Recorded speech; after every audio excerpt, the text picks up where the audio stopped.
Pushy आइतवार किंवा पौष रविवार हे व्रत तुम्ही कधी ऐकलंय का? किंवा तुम्ही सुद्धा हे व्रत करता का? मग ही माहिती तुमच्यासाठी आहे.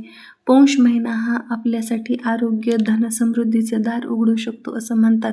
शुभ कार्यासाठी धनु राशीत सूर्य असल्यामुळे हा महिना तितकासा चांगला मानला जात नाही. तरी दान आणि उपासनेच्या दृष्टीने याला अत्यंत पवित्र मानला जातो आणि म्हणूनच पौष महिन्यात येणारा प्रत्येक रविवार हा साक्षात सूर्यनारायणाच्या कृपेचा दिवस असतो. पौष महिन्यात सूर्यनारायणाची कृपा कशी प्राप्त होते तर आपल्या हिंदू धर्मात पौष महिन्याला विशेष महत्त्व आहे. सामान्यतः सूर्यदेव या महिन्यात धनु राशीमध्ये असतो, ज्यामुळे पृथ्वीवरील त्याचा प्रभाव कमी होतो. म्हणूनच अनेक शुभ कार्ये या काळात केली जात नाहीत. पण याच महिन्यात सूर्यदेवाची आणि भगवान श्री हरिविष्णूची उपासना करण्याला अत्यंत शुभ मानले जाते. विशेषतः या पौष महिन्यातील रविवार सूर्यदेवाला समर्पित असतो. या दिवशी उपवास करून सूर्यदेवाची कृपा प्राप्त होते, आरोग्य, समृद्धी, धन मिळते असं म्हणतात. पौष रविवार का आणि कसा करावा, ही पूजाविधी काय आहे बघूया. सूर्यदेवाला नवग्रहामध्ये विशेष स्थान आहे. त्यांच्या कृपेने आरोग्य सुधारतं आणि मनःशांती सुद्धा मिळते. सूर्यदेवाची पूजा केल्याने तेजस्विता, दीर्घायुष्य, सकारात्मकता प्राप्त होते. तर पौष रविवारी पूजा कशी करावी, तर आधी तयारी करून घ्यावी.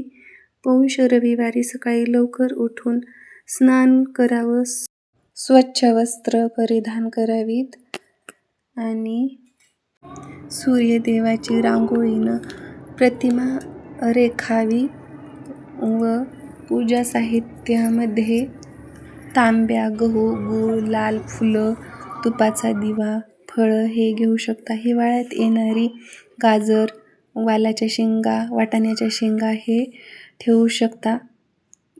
पूजेच्या साहित्यामध्ये तांब्यात शुद्ध पाणी भरून फूल, गहू, गूळ घालून सूर्याला हे जल अर्पण करावे आणि जल अर्पण करताना ओम सूर्याय नमः असे म्हणून प्रणाम करावा. ही पूजा लवकर करावी. दिवा लावून पूजा करावी. सूर्यदेवाला फळ, गाजर, वालाच्या शेंगा, वाटाण्याच्या शेंगा हे सारं अर्पण करावं. ही बदलत्या ऋतूची नांदी मानली जाते. सूर्यदेवाची आरती म्हणावी.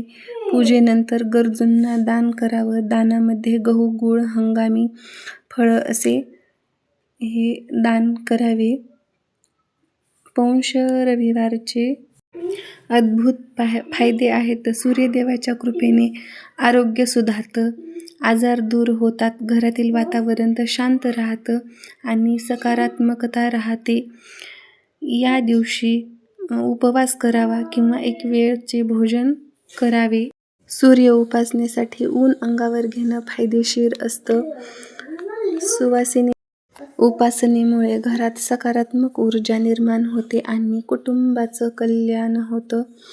या पौष महिन्याला पितरांच्या मुक्तीचा महिना म्हटलं जातं. हा एक छोटा पितृपक्ष मानला जातो.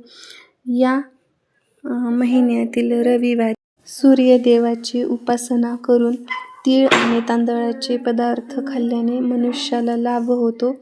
सूर्यदेवाची कृपा लाभण्यासाठी पौष रविवार अत्यंत शुभ मानला जातो. हा व्हिडिओ आवडला असेल तर चॅनलला नक्कीच सबस्क्राईब आणि शेअर करा.